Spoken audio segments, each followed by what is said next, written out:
누가복음 17장 11절부터 19절까지 제가 말씀을 봉독하겠습니다.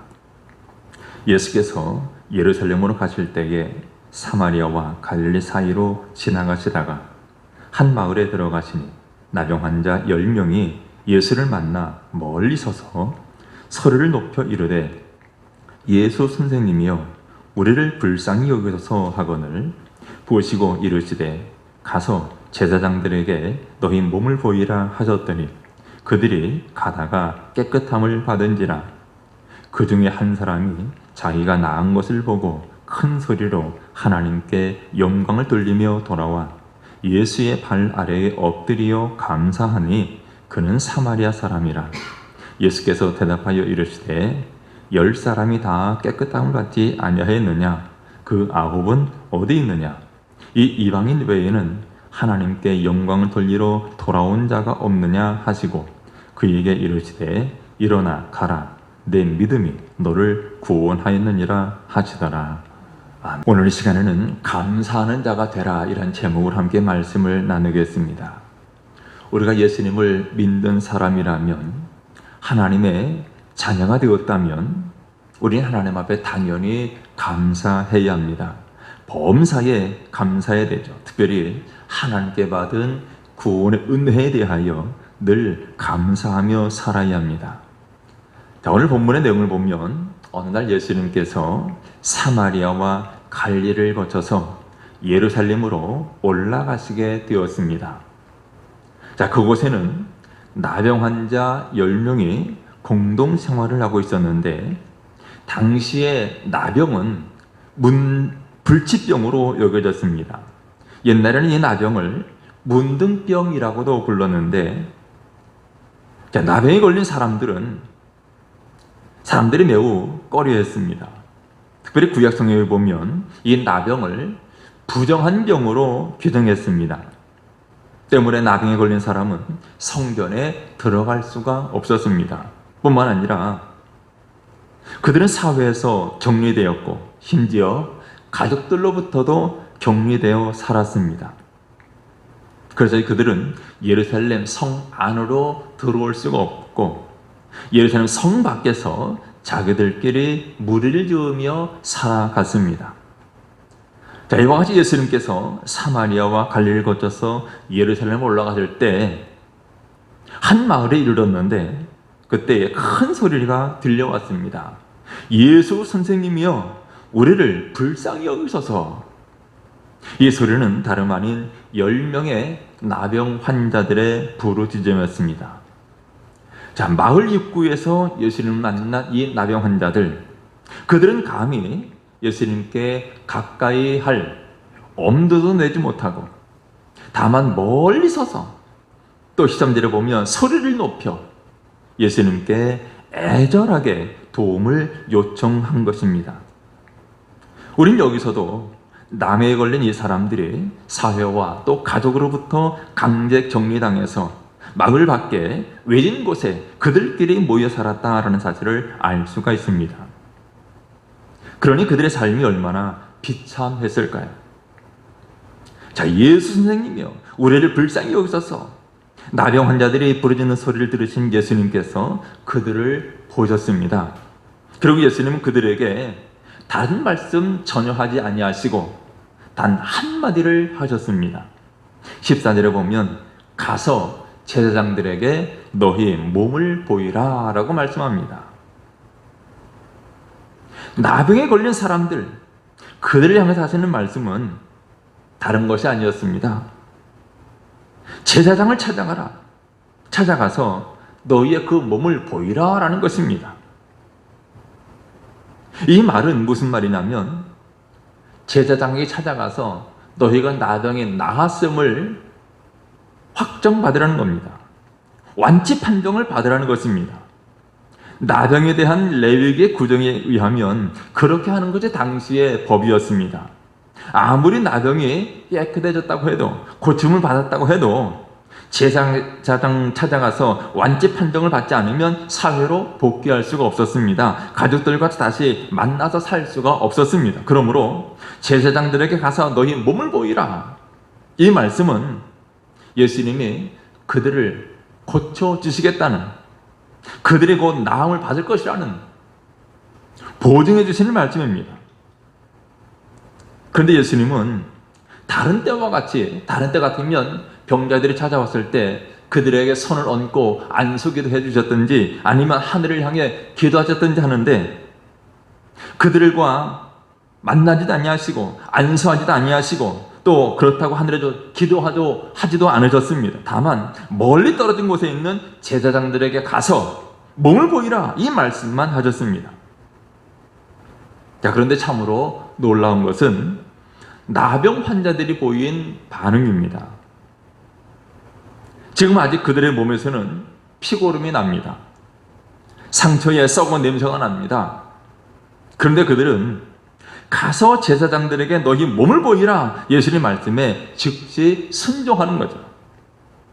사실 지금 그 상태로, 피고름이 나는, 상처에 썩은 냄새가 나는 그 상태로, 나병의 환자의 그 모습으로 성 안에 들어갔다가는 돌에 맞아 죽을 수도 있습니다. 하지만 그들은 예수님 말씀에 즉각 순종합니다. 물론 그들이 제사장을 찾아갈 것인지 말 것인지 10명의 나 환자들이 서로 토론하고 다수결로 결정한 것도 아닙니다. 예수님 말씀을 듣자마자 즉시로 순종했습니다. 발걸음을 옮겼습니다. 여러분, 우리 하나님은 순종하는 자에게 은혜를, 순종하는 자에게 능력을 베풀어 주십니다. 열왕기 5장에 보면 유명한 사건이 기록되어 있습니다. 아람 나라의 군대 장관 나하만, 역시 그도 나병 환자였는데 그의 나병을 치료받기 위해서 믿음으로 엘리사 선지자를 찾아왔습니다. 그런데 엘리사는 멀리서 온 군대 장관, 그를 내다보지도 아니하고 자기 종을 시켜서 요단강 물에 가서 7번 씻으라 전해주었습니다. 나하만은 처음에 그야말로 지체 높은 아람 나라의 군대 장관이 왔는데 예의 없게 대하는 것에 대해서 자존심이 상했습니다. 그래서 그냥 돌아가려고 하죠. 하지만 하인의 조언을 받고 믿음으로 순종했을 때 그의 나병이 깨끗이 나았습니다. 또 요한복음 9장에 보면 예수님께서 날 때부터 맹인된 사람, 그 사람에게 진흙을 일겨 그의 눈에 바르시고 말씀합니다. 실로암 못에 가서 눈을 씻으라. 실로암 못에 가서 씻으라고 말씀하셨을 때 그가 순종했고 그의 눈이 밝아졌습니다. 여러분, 하나님의 말씀에 믿음으로 순종하시기를 주님의 이름으로 축원합니다. 자, 이 10명의 나병 환자들이 예수님 말씀,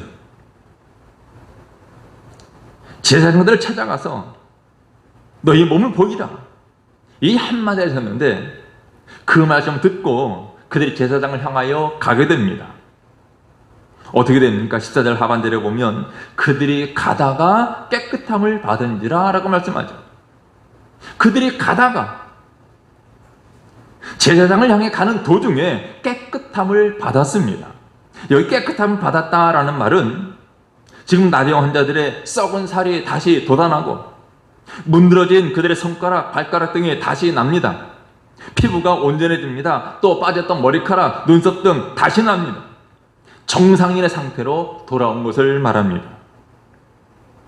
여러분, 만약에 우리가 그들의 입장이라면, 이런 불치병에서 깨끗이 고침 받았다면, 내가 암에 걸렸었는데 암이 낫다든지, 큰 사고를 당해서 사지를 쓸 수 없었는데 식물인간으로 있었는데 온전케 되었다면 어떤 심정이겠습니까? 아마 인생을 통틀어서 가장 기쁘고 감격적인 날이라고 말할 수 있을 겁니다. 지금 이 나병 환자 10명도 마찬가지죠. 그들이 가다가 깨끗함을 받았습니다. 아마 그들은 도대체 이것이 꿈인지 생시인지 모르겠다, 혹시 꿈이라면 차라리 깨어나지 않았으면 좋겠다, 이렇게 말하는 사람도 있었을 겁니다. 하지만 문제는 그 다음에 발생합니다. 병 고침을 받은 10명 중에서 예수님께 다시 돌아와 감사드린 사람 오직 한 명뿐이었습니다. 자, 15절 16절에 보면 이렇게 말씀합니다. 그 중에 한 사람이 자기가 나은 것을 보고 큰 소리로 하나님께 영광을 돌리며 돌아와 예수의 발 아래에 엎드려 감사하니 그는 사마리아 사람이라. 여기 한 사람, 이 한 사람의 중요한 메시지가 담겨져 있습니다. 여러분, 이 한 사람이 누굽니까? 당시 유대인들이 그토록 경멸했던 사마리아 사람이었습니다. 당시 사마리아 사람은 유대인들이 그렇게 천시하고 무시했던 사람들입니다. 주전 722년에 북이스라엘이 아수르에 의해서 멸망합니다. 그리고 그 땅에 아수르 사람들이 들어와서 거주하게 되는데, 자연스럽게 북이스라엘 사람들과 아수르 사람들, 이방 사람들이 서로 결혼을 하게 됩니다. 그리고 그 사이에서 자녀들이 태어나는데 흔히 말하는 호녀라가 태어납니다. 바로 그 사람들이 누구냐면 사마리아 사람들입니다. 그것 때문에 정통 유대인들은 사마리아 사람들의 피가 더러졌다라고 해서 그때부터 사마리아 사람을 경멸하고 무시합니다. 인간 취급하지 않았습니다. 그들과 상종하지도 않았습니다. 그런데 그렇게 무시당하던 사마리아 사람이 지금 몸이 깨끗해졌다고 하나님께 영광을 돌리며 예수님께 돌아와서 엎드려 감사하고 있는 모습입니다. 자, 이때 주님이 말씀하십니다. 17절 18절에 예수께서 대답하여 이르시되 10사람이 다 깨끗함을 받지 아니하였느냐? 그 9은 어디 있느냐? 이 이방인 외에는 하나님께 영광을 돌리러 돌아온 자가 없느냐라고 물으셨습니다. 예수님은 감사하지 못하는, 감사하지 아니하는 그들을 안타까워하셨습니다. 그러면서 말씀하시죠. 이방인 외에는 하나님께 영광을 돌리러 온 자가 없느냐라고 말씀하세요. 여러분, 어떤 사람이 감사를 잘 할까요? 많이 가진 사람과 많이 가지 못한 사람 중에, 또 재주가 많은 사람과 재주가 별로 없는 사람 중에, 또 많이 배운 사람과 배우지 못한 사람 중에 어떤 사람이 더 감사할까요? 가만히 보면 자신이 부족하다라고 생각하는 사람이 감사가 많습니다. 많이 갖지 못했기 때문에, 재주가 없기 때문에, 많이 배우지 못했기 때문에, 부족하기 때문에 은혜가 더 필요하고 또 은혜 받은 것 때문에 그것에 감사합니다. 그래서 이런 사람들은 작은 일에도 감사합니다. 바로 이들의 감사가 하나님께 영광을 돌리는 것입니다. 여러분, 감사하는 자가 하나님을 영화롭게 하는 자입니다. 하나님이 하신 일을 하나님 하셨다고 인정해 드려야 되죠. 그러면 하나님이 영광을 받으십니다. 그러면서 마지막에 예수님이 19절에 말씀하십니다. 일어나 가라, 내 믿음이 너를 구원하였느니라. 여러분, 예수님은 감사하는 이 사마리아 사람에게 더 큰 복을 주셨습니다. 나머지 9명은 육신은 깨끗함을 얻었을지 몰라도 구원을 얻지 못했지만, 이 사마리아 사람은 육신의 질병 고칠 뿐만 아니라 영혼까지 구원받고 천국에 가게 되었습니다. 그 마음속에 하나님 나라가 임하게 되었습니다. 여러분, 감사는 결코 손해가 아닙니다. 우리는 은혜 받은 그 순간을 놓치지 말고 감사하는 사람이 되어야 합니다. 은혜 받은 그 순간, 깨달음을 받은 그 순간, 또 기도 응답을 받은 그 순간에 감사해야 합니다. 그렇지 않으면 그 고마운 마음이 없어집니다. 그리고 나중에는 그 은혜가 마치 당연한 것처럼 여겨질 수 있습니다. 여러분, 많은 은혜를 받고 살면서도 마치 아무런 은혜도 받지 못한 사람처럼 살아가지 말기를 바랍니다. 은혜를 은혜로 여기고 그 고마움을 못 잊어 다른 곳으로 가지 않냐고 먼저 예수님께 달려와 감사했던 이 사마리아 사람처럼 우리 하나님 앞에 감사하는 성도가 되시기를 주님의 이름으로 축원합니다. 대개 사람들은 10번 중에 9번을 받고 단 한 번 받지 못하면 9번 받은 것은 다 잊어버리고 한 번 받지 못한 것 때문에 서운해하고 안타까워하죠. 여러분, 우리 성도들은 범사에 감사하는 사람이 되어야 합니다. 여러분, 오늘 본문에 나오는 나머지 9사람, 그들도 마음으로야 예수님께 감사했을 것으로 추측이 됩니다. 고마운 마음 가졌을 겁니다. 그런데 마음으로는 그렇게 했을지 몰라도 결국 그들은 예수님께로 돌아와서 감사를 고백하거나 표현하지 않았습니다. 저마다 자기 길로 가고 말았습니다. 여러분, 이제부터 우리는 감사하는 마음 속에만 담아두지 말고 마음의 감사를 입으로 고백하고 손발로 보답하는 성도가 되시기를 바랍니다. 여러분, 우리는 하나님께로부터 많은 은혜, 많은 선물을 받았습니다. 어떤 은혜를, 어떤 선물을 받았습니까? 가장 큰 은혜, 가장 큰 선물은 바로 구원의 선물이죠. 에베소서 2장 8절에 말씀합니다. 너희는 그 은혜에 의하여 믿음으로 말미암아 구원을 받았으니 이것이 너희에게서 난 것이 아니요 하나님의 선물이라. 우리가 받은 구원, 이 구원은 믿음으로 말미암아 구원을 받았는데 이 믿음 역시 하나님의 은혜에 기인한 것입니다. 그러므로 이 은혜, 믿음, 구원, 이 모두가 다 하나님의 선물입니다. 우리가 받은 하나님의 은혜와 선물, 이 구원의 선물로 인해서 하나님께 감사해야 되죠.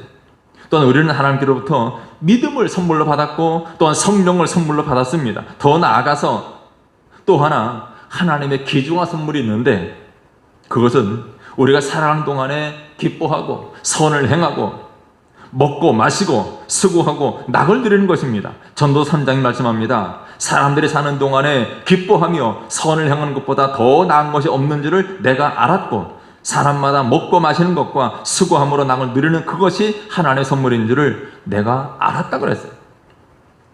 우리가 살아가는 동안에 기뻐하는 것도 하나님의 선물입니다. 선을 향할 수 있는 것도 하나님의 선물입니다. 매일 먹고 마실 수 있는 것도 하나님의 선물이고 수고하면서 낙을 누리는 것, 즐거움을 누리는 이 모든 것들이 하나님의 선물입니다. 당연한 것이 아니라는 말이죠. 그러므로 우리는 하나님께 받은 선물에 대하여 감사해야 합니다. 여러분, 우리가 어떻게 하나님께 감사할 수 있겠습니까? 그것은 우리가 받은 것, 우리가 받은 선물을 다시 하나님께 드리는 거죠. 우리가 받은 선물, 우리 건강이나 우리 재물이나 우리 재능이나 우리 은사를 하나님께 드리는 것, 그것을 가지고 하나님 섬기는 것, 그것이 곧 하나님께 선물을 드리는 것입니다. 그리고 진짜 감사는 하나님께서 무슨 말씀을 주시든지 그 말씀에 그대로 동의하는 것입니다. 여러분, 자식이 부모의 은혜를 알게 되면 부모의 말씀에 순종하게 됩니다. 무슨 말씀을 주시든지 그대로 수용합니다. 그러나 부모의 은혜를 모르는 자식은 부모의 말씀에 고개를 젓습니다. 이것은 부모에게 감사할 줄 모르는 사람이죠. 여러분, 죄와 사망에서 나를 구원하셔서 영원한 생명을 주신 하나님께서 무슨 말씀을 하시든지 동의하고 순종하는 것이 감사입니다. 헌신하라라고 하면 헌신하고, 물질을 내놓으라 하면 드리고, 질 성사하라 하면 아멘하는 것이 하나님께 감사하는 것입니다. 그러면 여러분, 하나님의 말씀을 그대로 받아들이고 그 말씀에 순종하시기를 바랍니다. 이것이 하나님께서 기뻐하시는 감사가 됩니다. 또한 감사의 방법 중 하나는 찬양입니다. 오늘 본문 15절에 보면 사마리아 사람은 그의 나병이 나은 줄 알았을 때 예수님께 달려와서 큰 소리로 하나님께 영광을 돌렸다라고 말하죠. 큰 소리를 하나님께 영광을 돌려요. 본문에 보면 그 중에 한 사람이 자기가 나은 것을 보고 큰 소리로 하나님께 영광을 돌리며 돌아왔다 그랬습니다. 이 말씀은 큰 소리로 하나님을 찬양했다는 말입니다. 하나님의 은혜에 대한, 예수님의 은혜에 대한 고마움을 찬양으로 표현한 것입니다. 우리도 하나님께 감사한 마음이 생기면 찬송이 저절로 나온 것을 경험하게 되죠. 이 찬양의 말로 하나님께 대한 아름다운 감사의 일입니다. 사도행전 16장에 보면 바울은 복음을 전하다가 매를 맞고 감옥에 갇혔습니다. 그가 무슨 잘못을 저지른 것이 아니었습니다. 복음을 전하면서 한 귀신 들린 여자를 만났고 그 여인을 깨끗이 고쳐 주었습니다. 귀신을 쫓아내 주었습니다. 이것 때문에 그 귀신 들린 여자를 통해서 이익을 얻었던, 돈을 벌었던 그 주인들이 고소 고발해서 결국 감옥에 갇히고 말았죠. 하나님 주신 사명, 복음적인 사명을 감당하기 위해서 힘쓰던 바울이 억울하게 감옥에 갇혔습니다. 고난을 당합니다. 그때 바울이 하나님을 원망하시 되었지만 단 한마디 불평이나 원망도 하지 아니하고 오히려 감옥에서 찬송했다고 말씀합니다. 여러분, 우리는 하나님 앞에 감사해야 되는데 말씀에 순종하고 또 우리 찬양으로 감사해야 합니다. 자, 그런데 오늘 수많은 사람들이 하나님의 엄청난 은혜, 복을 받았음에도 불구하고 감사하지 못하고 있는 것이 현실입니다. 왜 그럴까요? 왜 많은 은혜를, 많은 복을 받았음에도 불구하고 감사하지 못할까요? 첫 번째 이유는 욕심 때문에 그렇습니다. 여러분, 욕심과 감사는 공존할 수가 없습니다. 빛과 어둠이 공존할 수 없는 것과 마찬가지죠. 욕심은 사탄에게 속해 있고 감사는 하나님께 속해 있습니다. 하나님의 은혜를 한순간에 불평으로 바꿔놓는 것이 욕심입니다. 그러므로 오늘 우리는 하나님께 감사하기 위해서라도 바울의 고백처럼 자족할 줄 알아야 합니다. 이것도 부족하고 저것도 부족하고 이것도 필요하고 저것도 필요하고 욕심이 아니라 지금 있는 것에 대해서, 지금 누리는 것에 대해서 감사로 자족할 줄 알아야 합니다. 두 번째, 우리가 감사하지 못하는 이유는 비교의식 때문에 그래요. 비교의식. 여러분, 이 비교의식은 우리를 상대적 빈곤감에 빠지게 합니다. 옆사람 혹은 옆집, 다른 사람과 비교합니다. 나보다 많은 재물을 가지고 있고 나보다 더 많은 사랑을 받고 나보다 더 좋은 학벌을 갖고 있고 나보다 더 많은 재능을 갖고 있다고 비교하기 시작하면 감사는 사라지고 불행의 늪에 빠지게 됩니다. 그래서 옛날 종교개혁자 마틴 루터는 이런 말을 했습니다. 선한 사람은 있는 것을 생각하면서 감사하고 악한 사람은 없는 것을 생각하면서 불평한다라고 말했어요. 있는 것을 생각하고 감사하는 사람이 있고 없는 것을 생각하면서 불평하는 사람이 있습니다.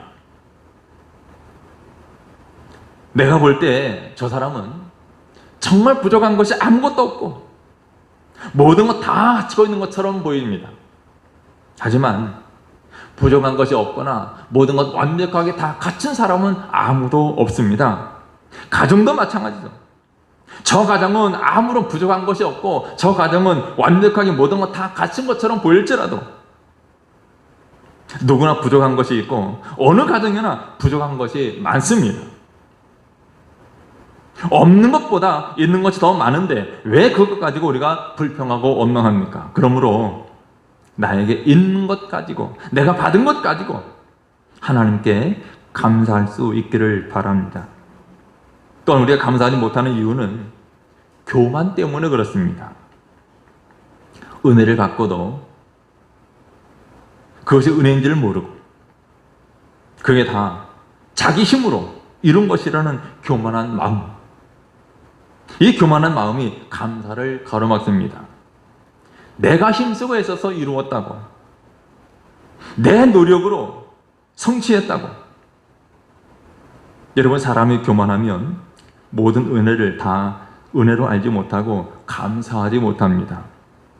또 감사하지 못하는 이유는 받은 은혜를 너무나 쉽게 잊어버리기 때문에 그렇습니다. 처음 교회에 나와서 은혜 받았을 때는 평생토록 이 은혜 잃지 않겠다라는 거 다짐합니다. 평생토록. 그런데 이 마음 오래가지 못합니다. 처음 하나님께 받았던 은혜의 기쁨과 감격이 세월이 흐르면서 다 희석되고 맙니다. 여러분, 왜 지금 우리들 마음속에 불만이 커지고 있습니까? 그것은 하나님께서 우리에게 베풀어 주신 고맙고 감격스러운 지난날의 추억, 지난날의 은혜를 다 잊어버렸기 때문에 그렇습니다. 현재 힘들고 어려운 것만 자꾸 눈에 띕니다. 지난날 좋았던 것을 생각하면 문제가 생기지 않는데, 사람들은 못된 습성이 있어서 지난날 받은 은혜를 쉽게 잊어버립니다. 그렇기 때문에 감사할 수가 없는 거죠. 그리고 감사하지 못하는 이유는 받은 은혜를 사실은 깨닫지 못하기 때문에도 그래요. 자, 10명의 나병 환자가 예수님으로부터 고침을 받았습니다. 얼마나 감사한 일입니까? 그러나 본문을 보면 다시 돌아와서 진정으로 예수님께 엎드려 살해하고 감사한 사람은 오직 한 명밖에 없었습니다. 그것도 유대인이 아닌 이방 사마리아 사람이었습니다. 그래서 예수님께서 본문 18절의 말씀에 이 이방인 외에는 하나님께 영광 돌리러 돌아온 자가 없느냐라고 물으셨어요. 예수님의 이 물음은 다른 9명 어디 있는지 몰라서 물으시는 말씀이 아닙니다. 이 9명의 나병 환자, 특별히 예수님이 이 이방인 외에는 이라고 말씀하신 것은 다른 사람들은 이방인이 아니었다는 말이죠. 유대인이었다는 말입니다. 아마 사마리아 사람들과 유대인이 서로 상종하지 않지만 그들은 나병 때문에 어쩔 수 없이 함께 생활했던 것 같습니다. 하지만 고침받은 그 유대인 나병 환자들, 그들은 나름대로 자부심을 갖고 있었던 거죠. 우리는 하나님의 선민이다. 우리는 하나님 택함 받은 사람이다. 자랑하고 자부하는 유대인들이었습니다. 이들은 소위 하나님의 선택을 받고 온갖 혜택을 누리던 사람들이었습니다. 하지만 그들은 똑같은 은혜를 받았음에도 불구하고, 나병 환자에서 끝까지 치료를 받았음에도 불구하고 그 받은 은혜를 깨닫지 못하고 오히려 그 은혜를 당연한 것으로 여겼습니다. 우리가 유대인이었고 우리는 하나님 선택받은 사람이었고, 그러니 당연히 우리는 고침받는 것이 마땅하다는 거죠. 여러분, 그 9은 어디 있느냐? 그 물음이 혹시 우리에게 주시는 물음이 아닙니까? 내가 그 9에 속한 자가 아닙니까? 우리는 하나님으로부터 엄청난 은혜와 사랑을 받은 사람들입니다. 그럼에도 불구하고 여기 나오는 9명의 나병 환자들처럼 배은망덕한 삶을 살고 있지는 않습니까? 여러분, 우리가 어떤 이유로든 하나님께 감사하지 않는다면 그 9은 어디 있느냐라는 주님의 탄식과 책망을 들을 수밖에 없습니다. 여러분, 남보다 더 많은 복을 받고도 감사하지 않는 그 9에서 나와야 합니다. 감사하지 않는 9명에서 나와서 하나님께 영광을 돌리고 예수님 앞에 엎드려 감사하는 이 한 사람 되어야 합니다. 성경은 우리에게 감사하는 자가 되라 라고 말씀합니다. 그런데 감사하는 자가 되라 이 말씀 들을 때 대부분 사람들은 이런 반응을 하죠. 감사할 것이 있어야 감사하지. 아무리 생각을 해도 감사할 것이 없다라는 말입니다. 그래서 자신이 감사하지 못하는 것은 마치 하나님의 책임처럼 여겨집니다. 하나님 나에게 은혜를 주셔야, 하나님 나를 잘 되게 하셨어야 감사하지. 하나님이 무엇을 했느냐는 겁니다. 하나님께 모든 책임을 돌립니다. 그런데 여러분, 감사하는 마음은 환경에서 오는 것이 아니라 믿음에서 오는 것입니다. 믿음 없는 사람은 환경이 아무리 좋아도 감사하지 못하고, 믿음 있는 사람은 환경이 아무리 나빠도 감사할 수 있습니다. 그러므로 너희는 감사하는 자가 되라 이 말은 다르게 표현하면 너희는 믿음 있는 사람, 큰 믿음의 사람이 되라 이 말씀과 같습니다. 여러분, 감사를 미루지 말기를 바랍니다. 감사를 미루면 대개 감사하지 못합니다. 사람들은 병들었을 때 하나님 이 병만 고쳐주시면 내가 잘 믿겠습니다 라고 결심하지만 막상 병이 낫고 조금의 시간이 흐르면 자기 다시 욕망대로 살아갑니다. 여러분, 감사도 감사의 때를 놓치면 감사를 놓칠 수밖에 없습니다. 여러분, 우리는 믿음을 가져야 합니다. 어떤 믿음? 힘들 때 간구하는 믿음 가져야죠. 환난과 고통 중에 있을 때는 간구하는 믿음 가져야 합니다. 기도로 기적을 경험하는 믿음을 가져야 합니다. 그러나 거기서 멈춰서는 안 되죠. 문제가 해결되고 환난과 고통 중에서 건짐을 받고 놀라운 기적을 체험했다면 그 다음을 예수님이 더 중요하게 보십니다. 기도의 응답을 받은 다음에, 기적을 경험한 다음에, 은혜를 받은 다음에 감사할 줄 알아야 한다는 거예요. 우리 예수님은 이런 감사하는 믿음에 대해서 구원을 선포하십니다. 여러분, 우리도 감사하는 사마리아 사람 될 수 있기를 바랍니다. 감사하는 믿음 가져야 합니다. 그리고 감사의 언어로, 감사의 기도로, 감사의 찬양으로, 또 감사의 헌금으로, 감사의 섬김으로 우리의 감사의 믿음을 표현해야 합니다. 여러분, 범사에 불평분만하는 성도가 아니라 범사에 감사하는 성도들이 될 수 있기를 바랍니다.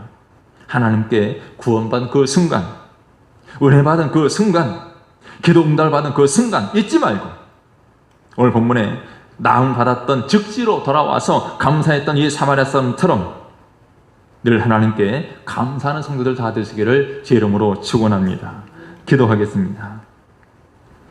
거룩한 우리 하나님, 우리의 욕심 때문에, 또 우리의 무지함 때문에, 우리의 교만 때문에 하나님 앞에 받은 은혜에 감사하지 아니하고 당연한 것으로 여기고 오히려 불평과 불만 가운데 살아가는 저희들은 아닙니까? 하나님, 우리에게 은혜를 베풀어 주시되 믿음을 갖고 우리 하나님 행하신 일들을 보게 하시고 범사에 감사하는 사람 되게 해 주옵소서. 작은 것 하나하나, 지금 우리가 가지고 있는 것, 누리고 있는 것, 모든 것들이 하나님의 은혜인 것을 깨닫고 범사에 감사하며 살아가는 저희들 되게 해 주옵소서. 예수님의 이름으로 기도드리옵나이다. 아멘.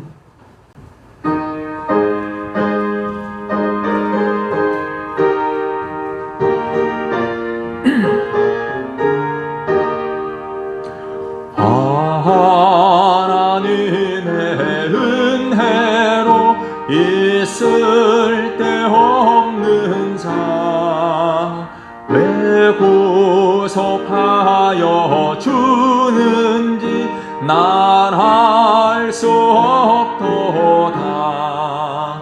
내가 믿고 또 의지함은 내 모든 형편 아시는 주님 늘 보호해 주실 것을 나는 확실히 아네.